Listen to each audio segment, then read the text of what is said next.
warahmatullahi wabarakatuh. Kembali lagi di mata kuliah pemrograman dasar 2 di pertemuan ke-12. Pada pertemuan ini kita akan membahas mengenai sorting, yaitu insertion sorting. Di pertemuan sebelumnya kita sudah membahas bubble sort dan selection sort. Jadi untuk pertemuan ini membahas jenis sorting atau metode sorting yang ketiga, yaitu insertion sort. Insertion sort itu merupakan salah satu metode pengurutan data yang membandingkan data ke I dengan data di sebelah kiri agar data berada dalam posisi yang tepat. Nah, di sini data ke I itu dimulai dari data kedua dari sebelah kiri. Jadi di dalam sebuah array kita mengatakan data ke I itu adalah data kedua atau biasa berada pada indeks kedua dalam sebuah array. Nah, jika ditemukan data yang lebih kecil dalam proses pembandingannya, maka dilakukan pertukaran ke sebelah kiri, atau apabila datanya itu akan diurutkan secara ascending.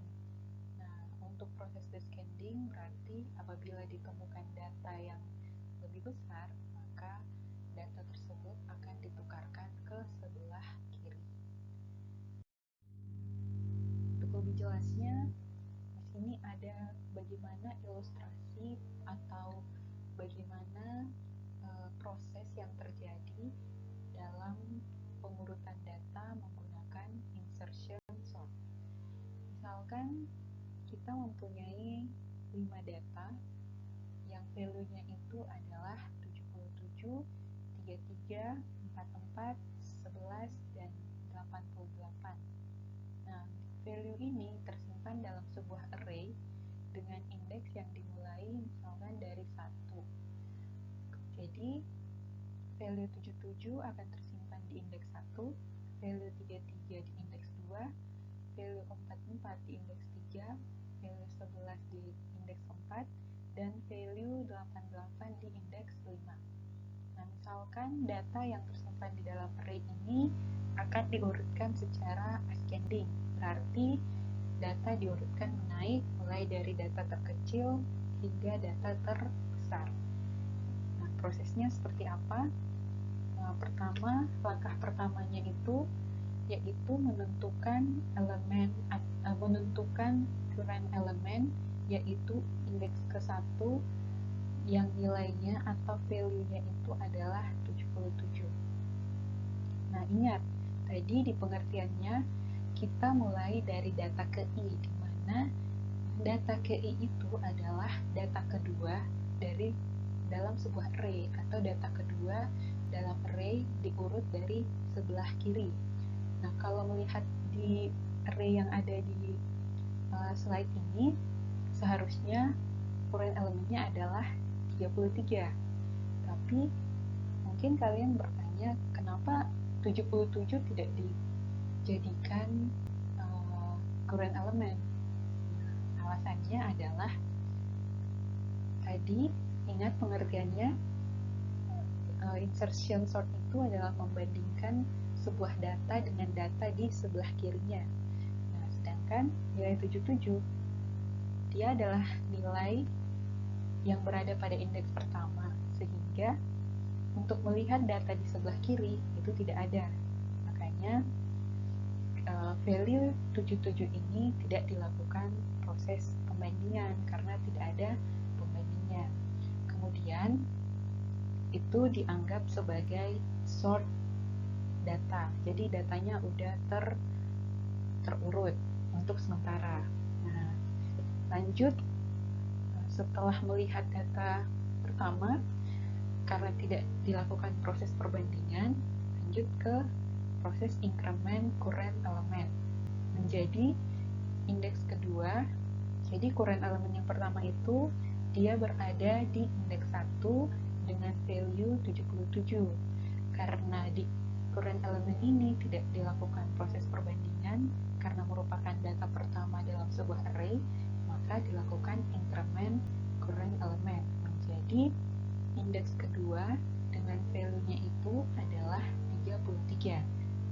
sesuai dengan pengertian atau definisi dari insertion sort. Jadi kita udah mulai masuk di data ke I itu yang dimulai pada data kedua dari sebelah kiri sebuah array.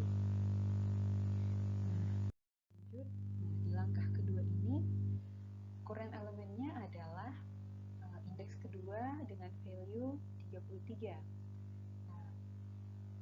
Kita bandingkan nilai yang ada di dalam indeks kedua ini, yaitu 33, dibandingkan dengan data di sebelah kirinya, yaitu data yang tersimpan di dalam indeks 1 dengan value 77. Dilakukan proses perbandingan, ternyata nilai 33 lebih kecil daripada nilai 77, sehingga dilakukan pertukaran. Nilai 33 pindah ke indeks 1, kemudian nilai 77 pindah ke indeks 2. Nah, kenapa dilakukan pertukaran? Lihat lagi tadi, di awal datanya akan diurutkan secara ascending. Nah, setelah dilakukan pertukaran, lihat lagi, masih ada nggak data di sebelah kiri? Oh, ternyata sudah tidak ada. Nah, dilakukanlah proses increment current element. Jadi indeks ketiga dengan value-nya itu adalah 44. Nah, sekarang data yang tersort sementara atau sudah terurut adalah ada dua data, yaitu pada indeks 1 dengan value 33 dan indeks 2 dengan value 77. Lanjut. Nah, di sini di langkah ketiga tadi setelah dilakukan current element, maka indeks sekarang itu berada pada indeks ketiga dengan value-nya 44. Nah, sekarang current elementnya ini akan kita bandingkan lagi dengan data di sebelah kiri. Data di sebelah kirinya itu ada dua, ada indeks 2 dengan value 77 dan indeks 1 dengan value-nya 33. Pertama kita bandingkan dulu antara value 44 dengan value 77. Yang mana yang lebih kecil? Ternyata 44 lebih kecil daripada 77, sehingga dilakukan proses pertukaran. Jadi stepnya itu ada dua langkah. 44 pindah ke indeks 2, kemudian 77 pindah ke indeks 3. Langkah selanjutnya perbandingan lagi, karena masih ada data di sebelah kiri data current element tadi. Terakhir adalah data 44 itu berada di indeks 2, kemudian data 77-nya sudah pindah ke indeks 3. Bandingkan data 44 dengan data 33. Ternyata data 44 atau value 44 itu lebih besar daripada 33. Jadi tidak memenuhi syarat data kita itu mau dilakukan proses ascending sehingga posisinya tetap. Nah, hasilnya adalah data 33 tetap tersimpan di indeks 1, data 44 tersimpan di indeks 2, dan data 77 tersimpan di indeks 3. Jadi di langkah 3 ini kita sudah mendapatkan 3 data yang terurut sementara. Kenapa sementara? Karena masih ada 2 data lagi yang belum dilakukan proses perbandingan. Setelah tidak ada lagi data di sebelah kiri yang akan kita bandingkan, dilakukan lagi proses increment current element. Menjadi data keempat dengan value-nya 30, data keempat dengan value-nya adalah 11. Nah, lanjut ke langkah keempat. Nah, di sini current elemennya yaitu data keempat atau indeks keempat dengan value-nya adalah 11. Setelah current element, dilakukan lagi proses perbandingan. Pertama, bandingkan dulu 11 dengan 77. Apakah 11 lebih kecil daripada 77? Ya, sehingga dilakukan pertukaran. Value 11 ini pindah ke indeks ke-3 dan 77 pindah ke indeks ke-4. Sekarang 11, apakah dia lebih kecil daripada 44? Ya, jadi dilakukan lagi pertukaran. Value 11 pindah ke indeks 2, value 44-nya pindah ke indeks 3. Kemudian 11, apakah lebih kecil daripada 33? Jawabannya ya. Dilakukan lagi proses pertukaran. Value 11-nya pindah ke indeks 1 dan value 33 pindah ke indeks 2. Jadi hasilnya untuk sementara yang tersort itu adalah 11, 33, 44, dan 77. Apakah masih ada data di sebelah kiri yang belum dibandingkan? Kalau sudah tidak ada, berarti dilakukan lagi proses increment current element. Jadi indeks kelima value-nya 88.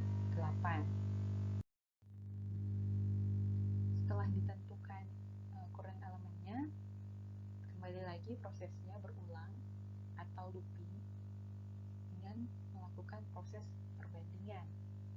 Dibandingkan, apakah 88 lebih kecil daripada 77? Salah, 88 lebih besar daripada 77.